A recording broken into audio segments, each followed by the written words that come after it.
անդրադառնամ հետադարձությանը ժամկետներին եւ օրինական գույք բռնագանձելուն։ Հետադարձության հարցը ձեզ հետ լրիվ համամիտ եմ, Սահմանադրական դատարանը ըստ էությամբ օգտվելով օրենքի ամենահակասահմանադրական դրույթից, այն է վերնագրից, շրջանցեց։ Ինչի եմ ասում վերնագրից, որովհետեւ երբ որ քննարկում ենք արդյոք պետք է ժամկետ լինի,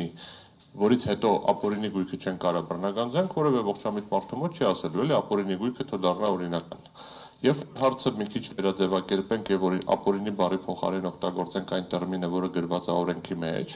այսինքն արդյոք որոշ պետք է ժամկետ լինի, որից հետո դու պարտավոր չլինես փաստաթղթերով, փոխանցումներով, կտրոններով եւ մնացած թղթերով ապացուցել քո մոտ առկա գույքի ձեռբերման օրինականությունը, այստեղ բոլորի մոտ հարց առաջանում, որ այո, ինչ որ ժամկետ հետո պետքա խնդիր չլինի։ Եվ Սահմանադրական դատարանը 21 թվականին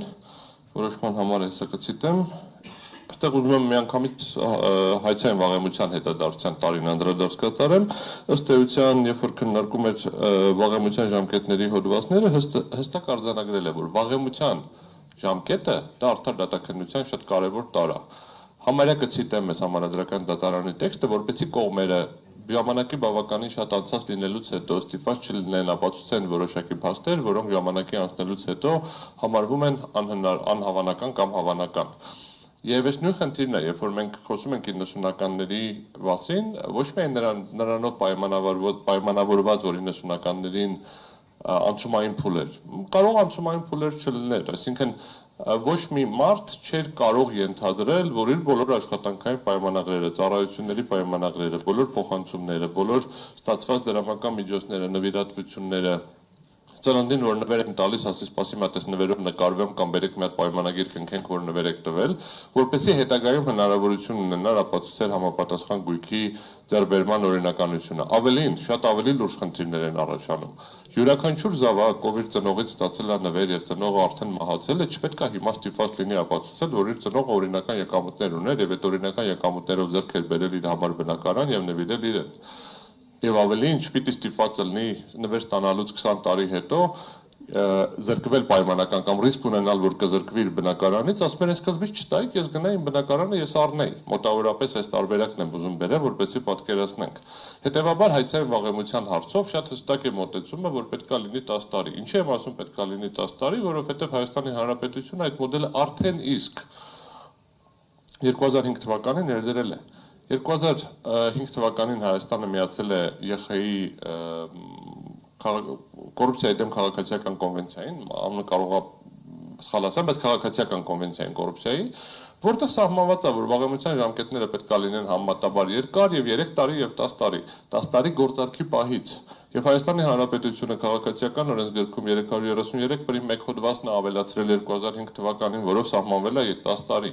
Տպավորություն է ստեղծվում, թե կոռուպցիայի դեմ պայքարը սկսվել է 20 թվականին, 18 էլ չէ, 19 էլ չէ, 20 թվականին, մինչև 20 թվականը այդպես կոռուպցիան լավ բան էր, Հայաստանում բոլորին ասում են գնացեք զբաղվեք կոռուպցիայով եւ կոռուպցիայի դեմ պայքար տեղի չի ունեցել։ Իրականում Հայաստանի Հանրապետությունը բավականին մեծ ծավալի հակակոռուպցիոն եւ կոմերցիաների մասնակցել եւ օրենսդրությունը նախատեսել, հայտարարագրման տարբեր մեթոդներ ներդրել եւ այս սրա լույսի ներքո երրորդ կետին եմ ուզում անդրադառնամ, այսինքն ակնհայտորեն վատթարացնում է, որտեղ խնդիրը չի գնում բռնագանձման իրավունք տալու մասին, խնդիրը գնում է գույքը փաստաթղթերով չհիմնավորվող գիծ ապօրինի որակելու մասին։ Երկրորդ խնդիրը եւ այս լույսի ներքո առավել խնդրահարույց է դառնում օրինական գույքի բռնագանձումը։ Բոլոր հայցադիմումներում, որով ես տեսել եմ, ասում են բռնագանձել այս գույքը, այսքան դրամական միջոցներ, որը ենթադրվում է, որ ձեր մոտ է հիմա ու դա ապօրինի է,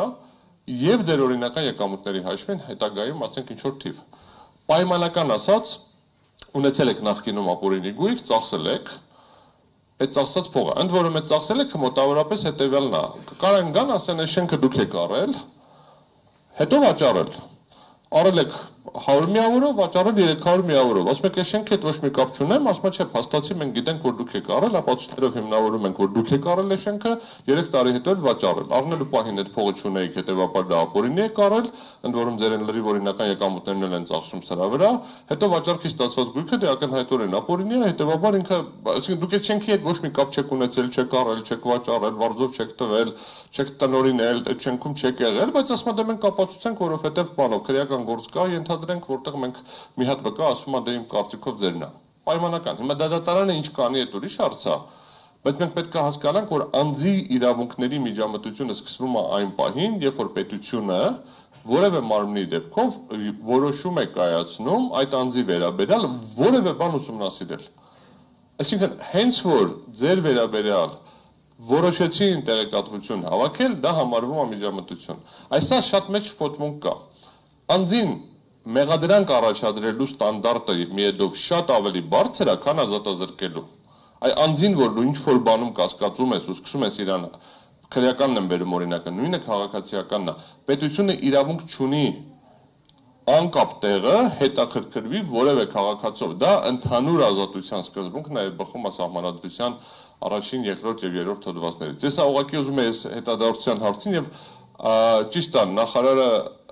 նախարարի պաշտոն զբաղեցնող անձը ելույթում տենց ասեց, որ մենք հենց կքննարկենք անհրաժեշտ է ավելացնել թե ոչ, ես իր հետ համաձայն եմ, ժամկետ ավելացնելու կարիք չկա, օրենքը պետք է ուժի կորցրած ճանաչվի եւ մեխանիզմը ամբողջականացվի գործող օրենսդրության համահունչ, ճիշտ մեխանիզմներով, ճիշտ հաշվարկներով, հետադարձության խնդիրը լուծելով, մնացած բոլոր հարցերը լուծելով։ Բայց եթե այս օրենքը պիտի ուժի մեջ մնա որպես այդ անունը այդ համարը ունեցող օրենք, ակնհայտորեն ժամկետի հարցը պետք է լուծվի եւ ժամկետի հարցը լուծելու խնդրի մեջ նաեւ շատ կարեւոր է, որ քաղաքացիայի իրավական ժամկետները չպետք է կորեն, որովհետեւ այն ժամկետը, որը սահմանված է օրենքի 8-րդ հոդվածում, ասում է, որ 3 տարի պետք է տևի ուսումնասիրությունը եւ ասում է, այդ ժամկետի խախտումով բերված հայցը համարվում է ժամկետը անցած։ Ոչ միտեղ գրված չի, որ ուրիշ հայցային վաղեմության ժամկետներ չեն գործում։ Չկա, ուրիշ ոչ միտեղ չկա, որ այլ հայցային վաղեմության ժամկետներ չեն գործում։ Դա ոնց են շրջանցում, ցիտում եմ, Հայաստանի Հանրապետության, ցիտում եմ, Հայաստանի Հանրապետության ոչ մի իրավունք չի խախտվել։ Այս հայցադիմում, ասում եմ, այս հայցը, որ ներկայացրել եք, որ իրավունքն եք պաշտպանում, ասում եմ, ոչ մի իրավունք չի խախտվել։ Սա նույնպես ցույց է տալիս, որ մենք դասական քաղաքացիական հարաբերությունների մասին չենք խոսում։ Դասական քաղաքացիական հարաբերություններում, եթե քո իրավունքը չի խախտվել, դու ուղղակի չես կարող գնաս դատարան։ Չկա տարբերակ, էլի դու գնում ես դատարան բացառապես սեփական իրավունքների պաշտպանությամբ։ Սա ուղղակի վերջին միտքը, ես հարցերին